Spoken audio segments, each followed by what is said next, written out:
Жртвите од Холокаустот не се бројки, туку имиња и луѓе со приказна. Аушвиц е опис на дел од најмрачната светска историја и таков злочин не смее да се повтори.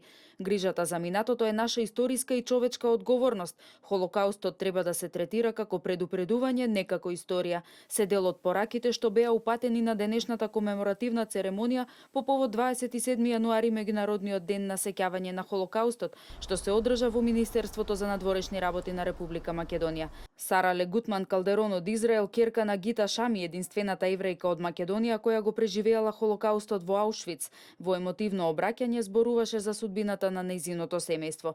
Амбасадорот на Израел во Македонија Дан Оријан упати благодарност до земјава и министерот Поповски за посветеноста на сеќавањето на Холокаустот и пораките што со тоа ги испраќа Македонија. Сеќавањето на Холокаустот и губењето на најголемиот дел од нашето семејство секогаш беше присутно во нашиот живот секој ден. Верувам дека секој момент од овој дел од мојот живот треба да се раскаже. Се надевам дека моите внуци никогаш нема да заборават ништо сме поминале. Кога се јавува негирање на Холокаустот и расте овој тренд низ целиот свет, тогаш треба, навистина е извонредно што денес се сеќаваме на она што се случило во Македонија, како што кажа министерот, треба да учиме и да им одаваме чест.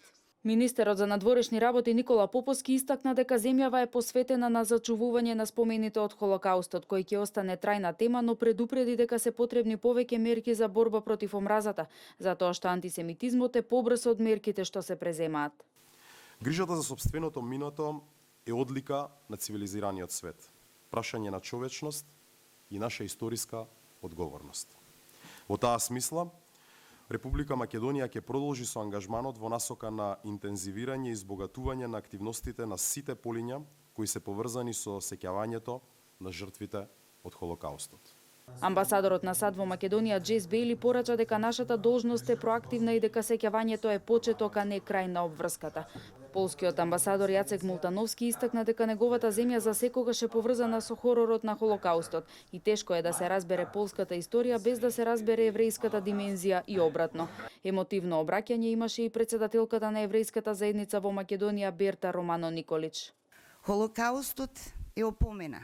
Аушвиц го поставува светот и го опоменува и кажува дека сеќавањето на ова зло е наша морална обврска, но само сеќавањето и емпатијата не го спречуваат неговото повторно раѓање, поготово во тешки, матни и зли времиња, ако не научиме тоа зло да го препознаваме. За време на Холокаустот во Македонија имаше над 6 милиони жртви во светот, а 7144 во Македонија.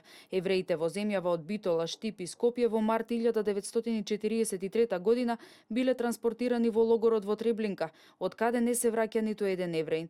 98% од евреите во Македонија биле убиени, од кои 50% биле деца.